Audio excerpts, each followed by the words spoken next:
barely hear you. All right, good evening, everybody. We'll start out with our land acknowledgement. On May 27th, 2025, we acknowledge that the sacred land on which Smiths Falls is now located has been a site of human activity for over 10,000 years and is rich in Indigenous history.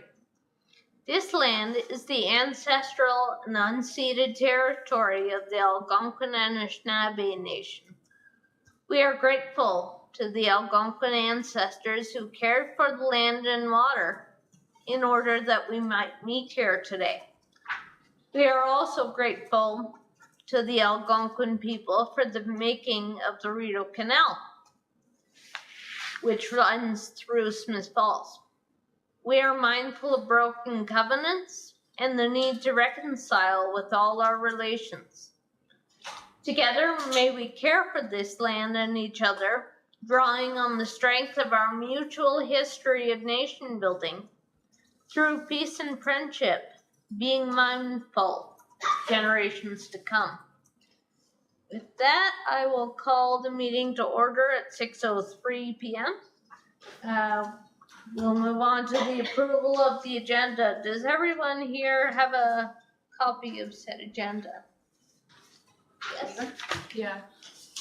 Is this it right here? Okay, that's probably here. There you go. Yep. Okay, so everybody is good, and just while people are organizing, I'll just mention that we do have regrets from Councillor McGuire this evening.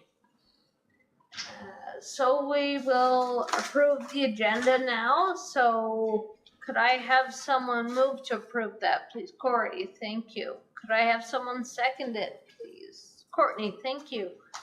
All in favor? Yep, motion carried.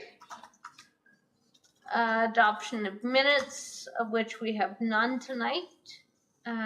Do we have any disclosure of monetary interest tonight? Nope, seeing none. All right, so we will move forward with our delegations, and we've got 3 of them tonight, which it's a big night for us. So firstly, we'll start off with community member Chris Cutler. So, Chris. Thank you. So I appreciate the opportunity to present before you tonight. Part of my background is I worked in the field of disabilities for a number of years, as well as I had the honor, because of my age, of actually being involved in the Standing Committee for the Ontario Disabilities Act when that was being created. So it actually was approved in 2005 in the Ontario Legislature, but it really started much further back. It started in November and December of 1994, and there were a number of presentations given from both agencies, organizations, and individuals about what the needs were. Because sadly, at that point in time, there were not enough people realizing that there were barriers that if we had open minds and open hearts, wouldn't be a problem. They're not always literally physical barriers, although that still exists, no question about it. So the one thing that I want to just share as an advocate now, and as a person who is a woman living with multiple types of disability, visible and invisible, is the importance of this year, because it's 2025, and unless there is a undue hardship, the one thing that we all have that we can open is our willingness to accommodate. And I am in particular focusing on the spirit of the ODOA Act. So there were a number of standards, but I'm focusing on customer service and the integrative standard, accessible standard of the Act. The whole thing that I witnessed when I worked in the field as a support care worker and would accompany other persons living with issues of disability that there were young people and people of all generations who just would do many things to accommodate. So for example, I grew up and worked in Toronto, and in Toronto there was Yorkville. I'm hoping that most of you know what that is. And when I would go with a resident who I was supporting in the community, rather than speaking to them, I would get spoken to. And of course, I would then have to proceed and say, this is the person who is either buying your item, needs your service, is a consumer. And slowly but surely, it became very apparent that after all of the years going before that, because probably more than 50 years before that, there were words that were just completely inappropriate. And somehow people were not being seen as the person first. And the wonderful thing about the Ontario Disabilities Act is a number of the customer service, I guess mission statements, for lack of a better word, and the legislation made sure that they were very clear to say, please remember that you're actually addressing people with gifts and skills, even though they may be living with issues of disability. Some that were from birth, some that were acquired. So I looked up the meaning of equity because previously I was on our Equity for Smith Falls committee. And equity is the quality of being fair and impartial.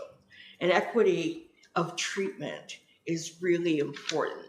The incredibly important thing about the Integrative Standard Act, it was almost like it was a loop, so that when the drafts were being looked at, the Customer Service Act was there, but if somehow somebody missed the importance of focusing on people first, it was almost like a safety net. It created an opportunity to revisit so that accommodation could be provided. The one thing when I was going over everything today is the accessibility for Ontarians is how what I was reading in regards to the Act with disabilities to remove disabilities, with disabilities aims to identify, remove, and prevent barriers for people living with disabilities. So in actual fact, like any of the isms, the difficulty is when it's not seen as equity. There's still the illusion sometimes that it in some way is a special request that is not about equity and raising to a place where we are in that circle, as I'm culturally different now as well, and how important it is. So one of the big things that I really am grateful for, thank you, Stephanie, is this is an example of one of the accommodations for me for one of the invisible issues of disability that I have. But the truth of the matter is, occasionally, I believe just because sometimes the focus of accommodation, which really isn't going to cause undue hardship, still gets missed. I occasionally find it difficult and have someone say to me, we are not allowed to do this for you. And we're in 2025. That's not the majority, but sometimes people, I think, need to be refreshed in realizing that if somebody comes in and makes a request for accommodation, it's actually a human rights issue for them. So I'm asking that our working together, as there's a committee here for access and now a committee that's still running called Equity for Smith Falls, that we look at actually the number of people who did one of the surveys for the Equity for Smith Falls. There was about 75% of women and there was 20% of men in the survey for the Equity of Smith Falls. And out of that pie chart, there was 25.3% of our population did that survey in our case that identified as persons living with issues of disability. The thing that is free, and the reason I brought up Yorkville in the example is because I had young people who had never taken customer service training in their life, long before customer service training was established, but just innately knew that this was the right thing to do. And changing an attitude benefits everyone. Whenever there is any form of discrimination, which 50+%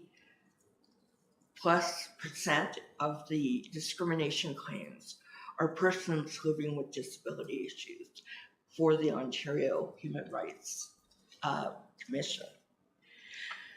I also wanted to read something that I took down from the Ontario Human Rights Commission. The duty to accommodate, and then 4.1 general principles, but 4.1.1, respect for dignity. The duty to accommodate persons with disabilities means accommodation must be provided. That's the actual language. In a manner that is the most respectful and respects the dignity of the person who is requesting the accommodation. Thank you. So that's what I wanted to share. My hope is that by coming today and presenting for you and for the community, that all members of Smith Falls know that they have a right to ask for this type of accommodation. If it's something to do with vision or cultural deafness or any other type of invisible or visible disability, it isn't that we don't need to still work on physical barriers, but I think the attitude that people approach accommodation is the biggest difference in the years coming up to this point. And I think it's something that we have to constantly have people know that this is not just about doing a favor.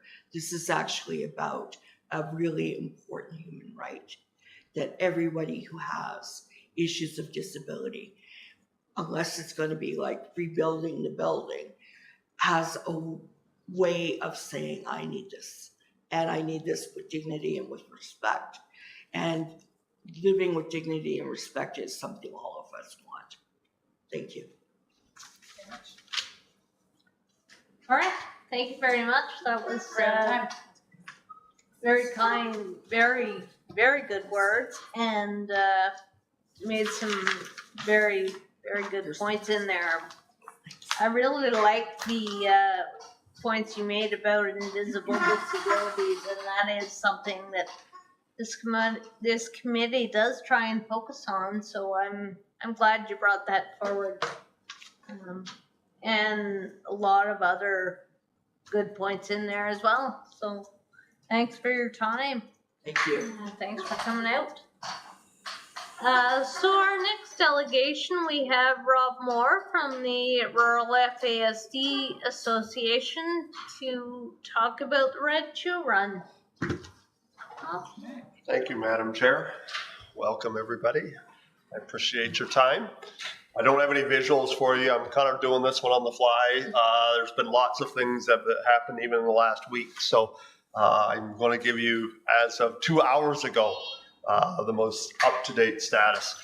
So next Monday is the Red Shoe Run that we're doing here at Lower Reach Park in Smith Falls. I can confirm at this point that all 6 area schools are sending their grade 4 through 8 students. So right now we're anticipating about 750 children in attendance with about 70 to 80 educators that will be joining with them. One of the things that we've been kind of starting to put out in our media blitzes and ads and everything else is it was in 2019 that the largest FASD event in the world ever happened. And that was in Vancouver, and they had 930 people come. So we want to break the record. We want 1,000 people in Lower Reach Park next Monday. That's the goal. So off of that, I guess a couple other announcements. The day itself starts at 10 o'clock in the morning. The focus is really about the children and There's 6 activities that they're going to be doing. Cooperators Insurance is bringing their mobile canteen in, and we're giving everyone a free lunch as part of that. Right now, we've got 11 sponsors that are very much covering all the costs associated with this at this point. So Town of Smith Falls being a huge and key one, of course. The activities themselves there's basically 4 games. There's 4 games that are kind of happening on the interior of the trail itself, using basically the 4 different fields that exist there. And then the run is going on the trail. And so it's kind of that perimeter aspect. We've got our traffic management sorted out. We know where the buses are coming in, how we're unloading and unloading, those types of things. We've got 3 folks that are managing the traffic, that are anybody from the public that are coming. We've got them kind of cordoned off in terms of where they're going to be going for the parking lot and so on. Absolutely a community event. We are asking anybody and everybody to please come out, primarily to cheer the kids on as they're running around the trails and so on. We've also confirmed that Cogeco TV, Sheldon and Sean are going to be on site, and they're going to be recording to kind of create a short documentary of the day afterwards. Mike Clark Photography is going to be taking some candid shots, so we can do some media posts and blitz and so on afterwards. And then My FM 88.1 is going to be broadcasting live on site, and they're going to be providing the music. What else do I need to tell you there? Probably the last one is right now, I'm about 4 people short in terms of volunteers. I need right now, the 4 games that are happening on the interior. We have game leaders, don't have a secondary person to kind of help them gather up the equipment and so on. So that's the one appeal that we're still putting out there. If there's anybody available who is from next Monday from 10 o'clock to 1 o'clock, please come. If they want to sign up, how do they get in touch with you? To get in touch with me would be rulefasd@gmail.com. Yes, that would be the best way to do. I guess the last couple items off of that is there's also been a couple major announcements since the last time that I talked to you. You may have heard from MPP Jordan's office that we have received another Trillium grant for the next 3 years moving forward, which is actually larger than the previous one that we've been on. That grant is enabling us to provide programming, particularly around employment. I think probably the thing that I'm most proud of right now is we are hiring 16 individuals living with disabilities who have identified as living with disabilities and as well living below the poverty line, who are helping us with this day. And so we've been able to use that through the generosity of our sponsors to be able to provide a little bit of employment for them as well. And so that Trillium grant is basically continuing to help develop those employment skills over the next 3 years with the primary purpose of having them no longer live in poverty. And then the last piece that I do want to share is MPP Jordan has also invited us to come to Queen's Park on October 23rd and to present about the importance of universal basic income and helping people, particularly living with disabilities, no longer live in poverty. At this time, I would like to extend the invitation as the Town of Smith Falls being a very valued funding partner to join us on that day. We could do up to 2 people. And I will leave it at that. And I think that ends my presentation. And sorry, what was that day? October 10th? Thursday, October 23rd at Queen's Park. Okay. The day starts at, we have the room at 10 o'clock in the morning. The formal presentation will be happening right at noon after question period for the Legislative Assembly is ended. And our day should be kind of basically wrapped up about 1 o'clock in the afternoon. Perfect. I would take any questions. Does anyone have any questions? My question would be, he's not here tonight, unfortunately, but recommend Sean to go with you to on the 23rd of October. I think that would be I think that smart. would be nice too. Great representation. But for June 2nd, your run, you just need 4 volunteers. And yes, I just need 4 volunteers, and it literally is basically watch the kids play, and when the game is done, basically gather up the equipment and get it back to a central spot is essentially what the role consists of. I would describe it as a spotter role. I mean, I'll help.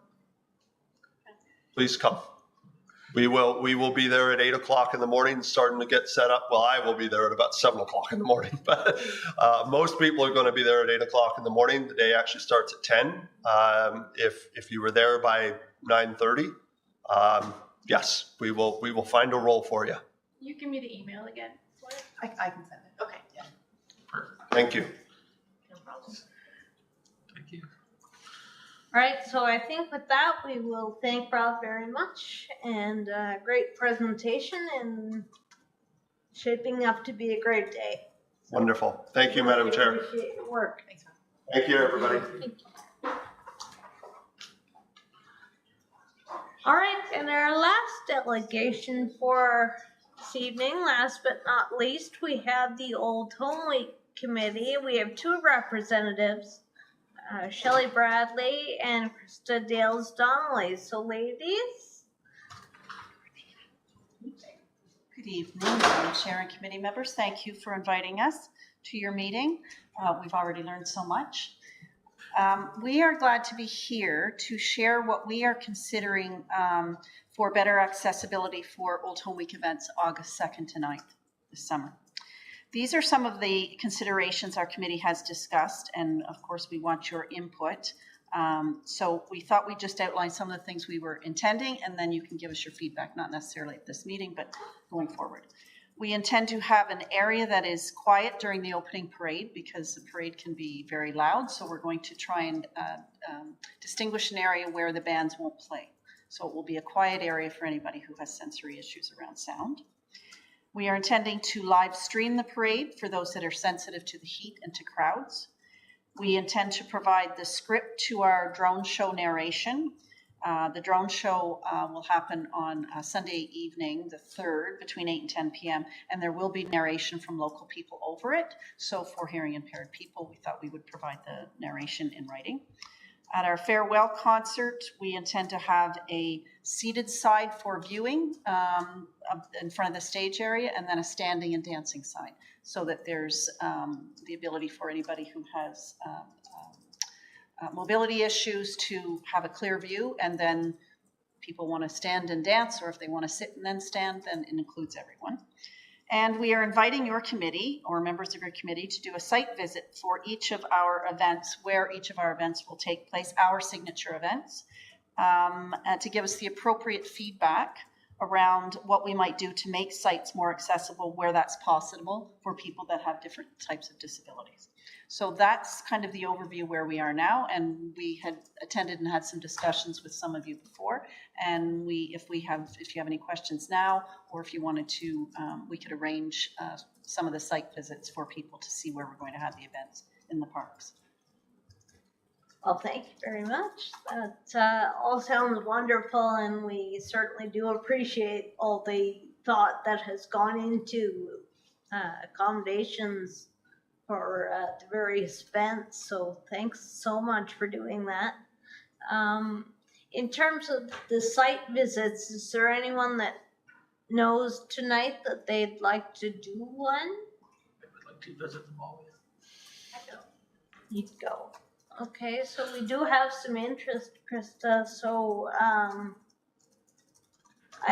what, is it the easiest if you get in touch with the member and they, I can do that through Stephanie, or you can reach us. Shelley and I are both, Krista@oldhomeweek.com is our email. Plus, oldhomeweek.com has info@oldhomeweek, so if you went to the site, if you didn't remember, and you can reach out. And Shelley is Shelley@oldhomeweek.com also. And then if anybody's interested, we can do it whenever it's convenient. Perfect.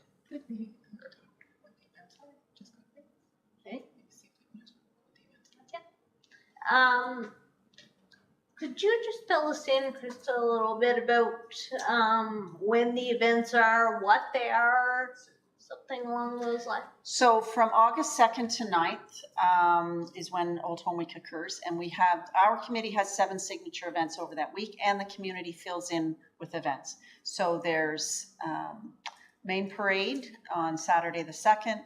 On Sunday the 3rd, there's a wellness fest that is demonstrations and displays and health and wellness vendors in Laurel Reach Park, and then includes bigger vendors, displays at the Smithville Squash and Curling Club. That's on Sunday the 3rd, and then Sunday night is the drone show, which is 200 drones that will do a show about our area and how we got here to this, our past and present, and with the narration over it as I described. And that's Sunday the 3rd, and then At Lower Reach, correct? at Lower Reach Park. Both of those are at Lower Reach Park. And Monday the 4th, there will be a float fest where people will get into their personal floaties under the bridge, under the Beckwith Street Bridge, into the canal and float down or paddle down to Lower Reach Park. And that's not well-established details yet because we're working with the canal around access. And that's then, where am I? On Monday the 4th. And then Tuesday the 5th and Wednesday the 6th, there's community events. I don't know them off the top of my head, but they are on our oldhomeweek.com website. Some of the events from the community is pickleball tournaments. Our community services director and her team are doing dodgeball and a soapbox derby, and there's a list. Can't remember, but a couple of other things. That's right. A fun run and a picnic at Highland Corbett Park, and did I miss anything? And possibly a swap meet. Yeah. Possibly a swap meet. So the community services department is going to be busy all week with their own events and with helping the rest of us. So that's the 5th and 6th. The 7th, the Old Home Week committee is hosting a night shirt parade, which is that occurred at all of the previous Old Home Weeks. And it is people dressing up in their best PJs and walking from the arena to Centennial Park, and with some music leading. And then in Centennial Park, we're calling it a Park Fest, where there'll be musicians and magicians and games. And then it will lead up to the music in the park or the movies in the park that Heritage House hosts on Thursday. So that will be that evening as well. Friday the 8th is Riverbank Music Fest, which is similar to the Porch Fest. There's an area at Riverdale, along Riverdale Avenue on the banks of the Rideau Canal, which is also our Victory Homes neighborhood, which are the homes that were built after the Second World War. And there will be musicians all along there, and there will also be food and fun and activities for all the families. And that's the 8th from 1 to 6 p.m. And Saturday the 9th, we're hosting a farewell concert in Lower Reach Park with a tribute band for Taylor Swift called Taylor Story, and a tribute band for Morgan Wallen called Whiskey Glasses, and some local talent as well. And then other things in the community through the week, barbecues, cornhole tournament, women's ball hockey tournament, and lots of different things. The Downtown Business Association has moved their summer social to occur on the 9th as well, so it's inside Old Home Week, and there's lots more on the website if anybody wants any information. All right, that sounds like a great week coming up. I'm looking forward to it. All right, is there any other questions? Corey? So for parking down at Lower Reach Park, have you guys put any consideration into having designated areas for accessibility parking? We do. We have, and as soon as I can get Stephanie's attention to go, we're doing a walkabout at the park so that we will establish that for each of the events so that there will be accessible spots and then there will be spots for where the shuttle will come in. We have a shuttle all week too, and we potentially have access to an accessible vehicle as needed, which we have to confirm. And then there'll be drop-offs. There won't be as much parking in the park as for the general public because we'll have vendors and a designated parking for all of the events. That's one of my unread emails. Yes. Thank you. Right. And just one more question, if I could, Krista. Just when would you like the site visits done by? I'm just thinking for the members that are not present, if you might, or That's a good question, Madam Chair. I think in order for us to have possibly getting some information into our programs, that it occur in the next couple of weeks, because our deadline for getting all the best information in the programs will be June 15th. I think it's June 15th, so that we can send it to print. And I think it would be good to have it done before then, so that if there's things that we can identify with pictures or outlining accessibility, we could do it in the programs, if that's possible.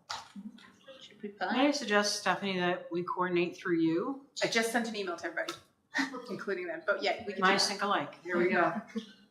One more thing, Yeah. to put a date on it, I would recommend that we do it before next Friday, so that that gives them a week to review all of our input before they print.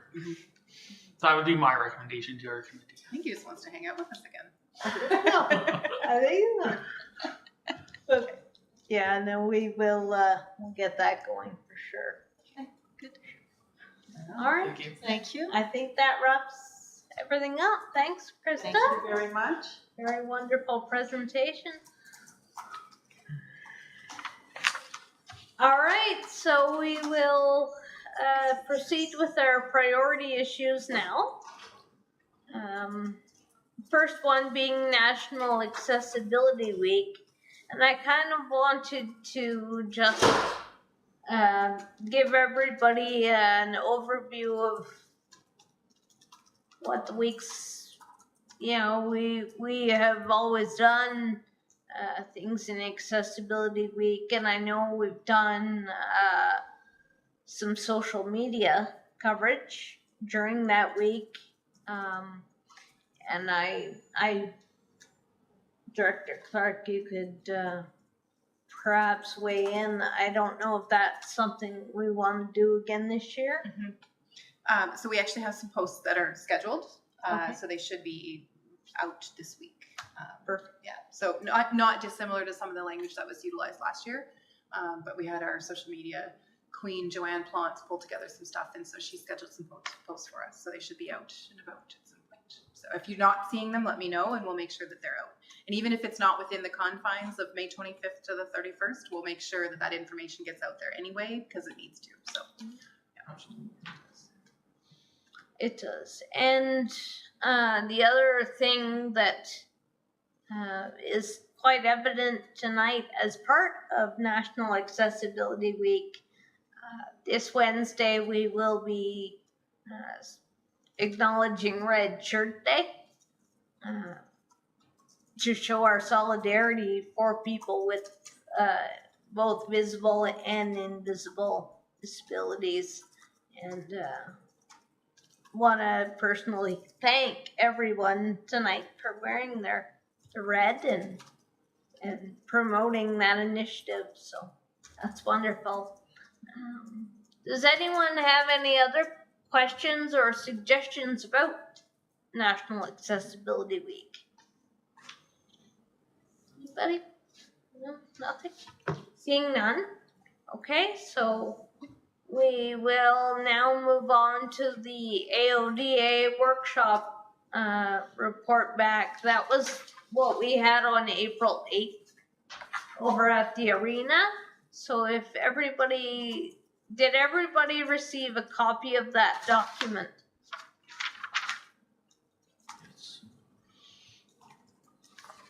It was emailed to us. Yeah. Yeah.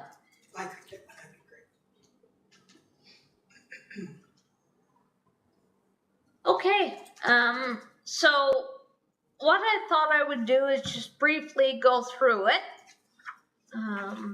And if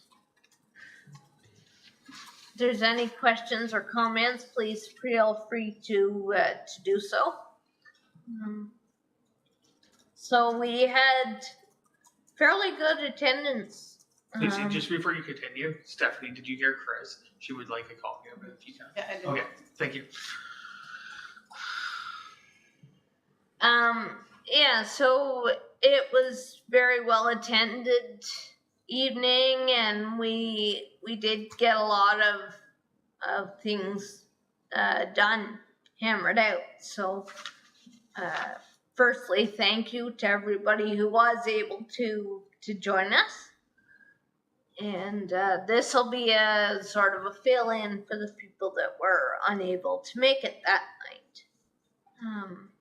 So the purpose was really to reflect on current accessibility conditions in Smiths Falls, really to identify the strengths that we have, and where certainly there are areas for improvement, and we wanted to prioritize those moving forward.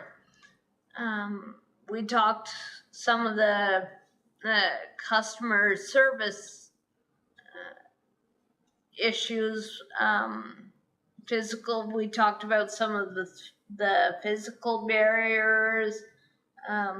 We talked about really documenting those accessibility concerns and being able to access them and really tackle them. We are hoping to revise our accessibility plan. So we are really looking at those customer service standards in order to do that. In terms of transportation, just going very quickly here, you can browse it at your own speed. We talked a lot about the lack of wheelchair accessibility, accessible taxis, and training of taxi drivers, and how we could possibly do more of that. We talked about how we are very grateful to have Lanark County Transportation to help us now. Just gonna look. And that kind of encompasses what we talked about with transportation. See if there's anything outstanding. Certainly capital budget allocations are a very good thing for accessibility improvements. So we talked a bit about that, and where we could possibly do that, and where we could sort of earmark some capital budget funds to improve accessibility. We noted some improvements in accessible playgrounds. There, I understand Director Clark has done some wonderful work, and there's going to be communication board installations in some of the parks, so we're very excited to see that as well. In terms of employment, we talked about job postings being generally quite good, but we could look at how we could put them in different formats so that all disabilities and all people could access them in a way that works for them. We talked about presentations or education on inclusive employment practices. In terms of information and communication, the town website is being revamped. We did note some difficulties with it now, and so we're working towards bettering those. We talked about the Access Now app, and we'll do more work about that. We talked about business-specific guidance on how to improve accessibility, especially during renovations. How can we make our buildings so that people can still access it, even if we might be renovating the building? Recommendations overall moving forward. We talked about staff training, communication, built environment, just improvements, community partnerships, and communication strategies. So that's just a quick overview of how the night went. Director Clark, if you would like to add anything, please. No, I think you did a pretty good job of summing it up. As I recall, it was a long time ago, but as I recall, feels like 8 years ago, but it was April. Yeah, it does. Time flies, but yeah, does anyone else have any questions or comments about any of that? Stephanie? Thank you for everyone. I'm sorry I had to miss doing that training, but I'm wondering if anybody ever brought up acoustic challenges here in the chambers, if it was ever addressed. Can I answer, Director Clark? may I answer that? Yes. No, but we have them. Yeah. Do you want to speak to that a little bit more? Personally, I have a very difficult time hearing people. In here, there's a very loud fan right above me in this area here. But I also Kind of squeal sometimes as well. right. But I'm wondering if it was ever considered if there would ever be a microphone, like just to hear the delegates even. I mean, I know we have right. If you're listening online, you can hear quite well. But here in the chambers, I know I personally even experienced quite a bit of difficulty trying to hear everybody's comments. So, and I would respond that as someone who spends an awful lot of time here, I concur. It's difficult actually to hear some of the counselors, even just from sitting in the staff area. And so one of the conversations, I wasn't involved in the development of this, and so I don't know sort of what the considerations were at that point, but we just last week had a conversation to say, are we willing to make do with what we have, or do we need to reconsider? So I'm drafting a request for those who use this most often, so namely council and staff internally, to find out what the needs are to better understand. And so the acoustics are not awesome, obviously.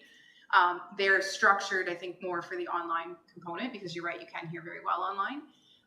And we find it difficult when we have, presenter, they can be heard really well, but we can't hear Councillor Quinn, for example. So all that is to say, we are looking at it.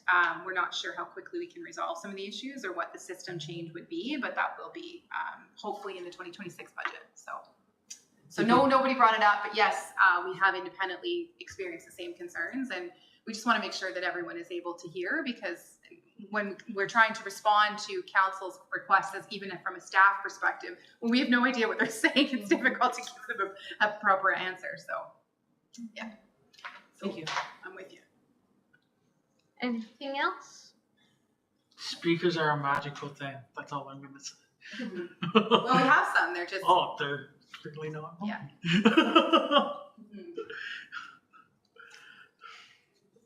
But yes, that fan or whatever that is very loud tonight. She's not wrong. All right, so I think that wraps it up. Little bit of a report back from that thing, that night that we had. And if anyone else has anything that comes to them that were that you weren't able to be there that night, or you've thought of something else, please feel free to reach out to Director Clark or I in that regard.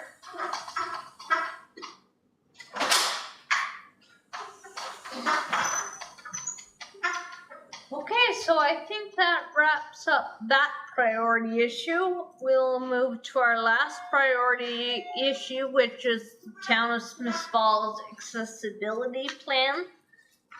There was a document associated with that Director Clark has very spent a lot of time on and done a wonderful job, so I will let her go through it with us. Thank you, Chair Bingley. So one of the requirements that we have under the AODA is to have an accessibility plan as an organization, but more importantly, it's also just the right thing to do. We do have an existing accessibility plan. It has expired. And I don't actually know, again, it's before my time. I don't know who was involved. I assume there was some involvement from this committee or similar in developing it, because they're usually only about 5 years old. But the next plan that we'd like to look at is 2025 to 2030. I feel like there's a role, obviously, for the Accessibility Advisory Committee to provide some input and direction on this. Again, what I would hope is that we can create something as a draft and then take it to council, and council can adopt it, because that would be the process, but our advice would be to have it adopted. What I've come up with is a draft. As it says, draft on here. What I'm looking for is the opportunity for comments over the next couple weeks from folks at this committee. Really take a look at it. Does it make sense? Is this something that we should be looking at more in depth? Am I missing things? I tried to capture as much as I could from the workshop that we looked at. Some of it was already in there, but I went back and did some edits as well, just to make sure I wasn't missing things. It's one of those pieces that I've read about 900 times and I don't remember what's in it or what page it's on, because it's all sort of blurring together. I would love another series of sets of eyes to take a look at it and provide some comment. So in general, what we're looking at is obviously we've talked a lot about just physical accessibility. And so that's around the built environment. There's a key piece around the built environment and public spaces, and how can we encourage people to become more thoughtful in their design, more thoughtful in their execution, and also just making sure that we are actually aware of what is accessible and what's not. One of the things that we'll be looking at, my department will be looking at for next year's budget, we'll be looking at doing an accessibility audit for all of our facilities, the physical structures. We haven't done that, to my knowledge, ever, or at least in the last 5 years or so, and I think it's an appropriate thing to do. So I'll be requesting funding from council to do that in 2026. If we can get that built into here, then we have some teeth in terms of a document, if council adopts it, to say, well, see, you guys, you agreed that we were going to do this. That will also, it sort of coincides with a building condition assessment that we're doing right now. We have 12 or so facilities that need to be, that we're doing a building condition assessment around in terms of the structural, the infrastructure of the building. So the windows, the doors, the roof, all that kind of stuff. To me, it dovetails nicely if we're looking at mapping out the future of our capital plan, mapping out the future of our renovation strategy, to make sure that the structures that we have are in good shape and will last us another 50 to 75 years, which is the hope. Then we want to make sure that we are doing it appropriately, and we're doing it in a way that we can create accessibility where none exists, or better accessibility where some exist.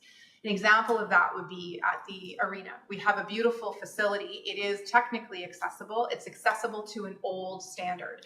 The doors are not wide enough. They are not, not all of them are with the button operation. So we're trying to get better at that. One of the things that we've encountered, though, is that we actually have to reconstruct the door frame, because what used to be accessible is no longer. So we're not meeting the standard. So when we move forward on that, it's significantly more expensive. So we need, which is fine. We just need to be prepared for that. So that's kind of what we're thinking about in terms of the built environment. Also, council's very supportive of the accessible features within all of our play structures. We're moving towards that. We don't have tons and tons of playgrounds, but we're getting more stuff. I'm very excited. I don't meet the age range. It's 5 to 12, but I'm slightly too old for it. But I was on this accessible spinner at Highland Corbett Park, and it's awesome. I'm not going to lie. But we want to make sure there's accessible features within all of our play structures. And so again, building that into an accessibility plan would be something really helpful. Improving signage, accessible parking, clearly delineated. It's also part of our strategy around development of parking spaces. Lower reach is critical. We have tons of parking at Lower Reach. Nobody knows how to use it. Nobody knows where the parking lot is. We kind of park wherever we want. I saw somebody up on the soccer field one time. I was like, I don't think that's where that's supposed to be. But the reality is we just haven't done a good enough job of delineating those spaces and carving out spaces for people and protecting those accessible spaces. So again, giving us some direction on making sure that we do that and making sure it's a top of mind when we move forward in any sort of new development. And then also hopefully with our trails, making sure that they're much more accessible. So council is actually looking at right now an accessible trail standards plan. So that will be the crux of what we're trying to do and making sure that our trails are adequately wide enough, that they have the right structure underneath them, some sort of hard surface, and also enough rest spots and lighting and things like that to make them safe and accessible. That's a long-term strategy that's going to be beyond 2030. But we have 17 kilometers of trails right now. We're looking at it extending, I think, to 22 over the next few years or so. That's a lot of time, energy, and money, but it's also making sure that we want to invest in the right way. So if we can embed this in a lot of our documents, and some of this may seem redundant, but the key piece is making sure that they're in alignment. So if we have an accessibility plan that aligns with our accessible playgrounds plan, which aligns with our building condition assessment and capital infrastructure plan, these things allow us to have more teeth when we go to council to say, everything's knit together. We have a plan. We have an idea. Mostly we have a plan and we want to execute it. In terms of the programs and services side of things, we're looking at, as we discussed, the customer service side of the organization, making sure that everyone is trained adequately and we're thinking more specifically from an equity and inclusion lens. And making sure that we have different types of registration and payment options, things like that, when it comes to our actual physical services that we provide. In terms of communications, the website needs a bit of work, needs a bit of help, making sure that we engage as technology changes as well with technological changes as and when we can to make sure that we're becoming more accessible as we go through, because obviously technology is not static. As Lucy said, the employment side of things as well, making sure that recruitment and onboarding is accessible, all of those pieces, and making sure that we're not having a barrier from the outset. We want people to be happily employed with the town. It's a great place to work. I'm biased because I work here, but we want to make sure that it's a good experience for folks when they come through the door. And in terms of transportation, working we've got some master planning going on. We've got our new official plan that will provide some direction around sidewalks and infrastructure and things like that. And so all of these pieces, again, need to be embedded within, coming from an accessible lens as well. And hopefully this kind of document will give some guidance to that. And then the key piece for me is also monitoring. We need to, just because we put a document into the world doesn't mean it's done. And it's, as much as sometimes I want to say it's finished, that piece of work is up on a shelf. The reality is the plans and strategies are only as good as you implement them, and they're only as good as you monitor them and you look back at them. A lot of the things that I brought forth to council, I call them aspirational, and Councillor Brennan was commenting on that recently, and it's true because a lot of it is aspirational, but it's also, the idea is always to have it somewhat vague enough to make sure that we are flexible to change. Nothing is going to stay the same forever. So we need to make sure that 5 years from now or 4 years from now, if something has changed and the community need is different, we are not locked into something that doesn't make sense anymore. So we have to have a plan, a roadmap, a direction that we're going, but also the ability to say, hold up, this isn't working, or maybe we need to not put so much focus on this anymore because there's rise in something else. We need to focus our energy over here. And so the intention of this would be to have a committee such as this helping us with that assessment, helping us with that look back and saying, maybe this isn't where we need to put our energy, or maybe it is. And so the direction within the document the draft is to say, we want to make sure that we have an implementation strategy, great, but also the monitoring piece is going to be critical. And I see a role for this type of committee, whatever this looks like in the future. So all that is to say, I would love some feedback.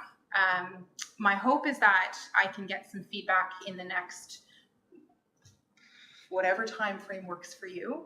I'm never going to be without work to do, so I'm not going to be sitting there waiting if you don't provide me some comments. But I know we do have a lot of work to do, and I know there's a lot going on in the summer and everyone's busy, but I'm hopeful if I can get something sort of July-ish. So it's a bit of a long runway, but if I can get something in July that I can start processing it, make sure that I get it into the council agenda for September, October-ish, because I'd like to get this done before the end of the year. That would be awesome. So anyway, that's what I have to say. All right, well, thank you, Director Clark, and thank you for all that work. That was very well done, and I look forward to reading it further, and I really encourage people to provide their comments and feedback for Director Clark. That would be awesome. Just before we wrap up our priority issues, when we were talking about National Accessibility Week and Red Shirt Day, I did fail to mention and thank Mayor Panko for doing a proclamation a few weeks ago to proclaim this as National Accessibility Week from May 25th to the 31st, and to do Red Shirt Day as well in that. And also want to thank all the councillors. I watched the meeting last evening, and they all had red shirts on, so it was really, really touching to see that. So shout out to the council. All right, and I think that wraps up our priority issues for tonight. So we'll move on. Can I just ask one more question? For Old Home Week, I know they're doing some stuff at Centennial Park. Mm-hmm. Is the parking lot there accessible? Which For one? where I want to say where the water tower is, right across on the right-hand side if you're looking at the water. If you're looking at the water. So where The one the that's building is, right behind the building. Or is there parking down there for people with disabilities if they're So I think, if I may, Chair Bingley, the intention is to create accessible parking specifically for, and so that's part of the walkthrough that I haven't responded to that email yet, but that's part of the walkthrough that they want to do, and they've identified that there are some spaces that they'd like to get as closer to the building. One of the pieces that I think they are, the intention is to actually restrict parking. So that you only get to park close to the activities if you are requiring accessible access. So I know that doesn't necessarily answer your question, but I think the intention is to create, accessible spaces. And I would assume they're going to use that. Well, I don't know yet though. Okay. No, I just wanted to know. Thank you. All right. Is there any further questions about any of our priority issues tonight? No? Seeing none, we'll move on. We do not have any correspondence items, nor do we have any in-camera issues. So we'll move right down and discuss our next meeting date. And I have here that in my agenda that we'd like it to be on a Tuesday. And I don't know if that still stands or if somebody else has another suggestion. Courtney. So I will say, don't change it on my behalf, but my son is signed up for soccer, and from June until July, every Tuesday and Thursday from 6:30 to 7:30, he has soccer. Okay. And you would ask for a Wednesday, right? Just gonna message Councilor McGuire. Would Wednesday, The 18th to me sounds good. If that works for you. I'm good any other day. Just Tuesdays and Thursdays from 6:30 to 7:30. Soccer club bought a robot to paint the blinds and it's just amazing. Did it? It's so cool. That's amazing. I love technology. Where are we at here? Why is this not working? Does anybody have any issues with the 18th? Does that work for you there, Chair Bingley? June 18th should be totally fine. It's a Wednesday. Are you okay with the Wednesday? Or? Yeah. 6 Yeah. p.m. I can do Wednesday. Works better for me, yeah. Okay. All right. 6 p.m. 6. Okay. 6 it is. I will confirm that Chambers is available, and if it is not, we will talk again, but I don't see why it wouldn't be.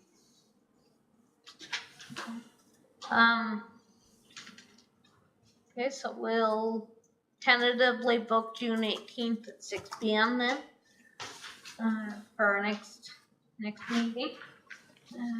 So I think that wraps up our proceedings for tonight. Moves us on to adjournment. So if no one has any further questions, could I have someone move to adjourn, please? Heidi, thank you. Could I have someone second? Corey, thank you. All in favor? All right, motion carried. Have a great night, everybody, and thanks for your participation.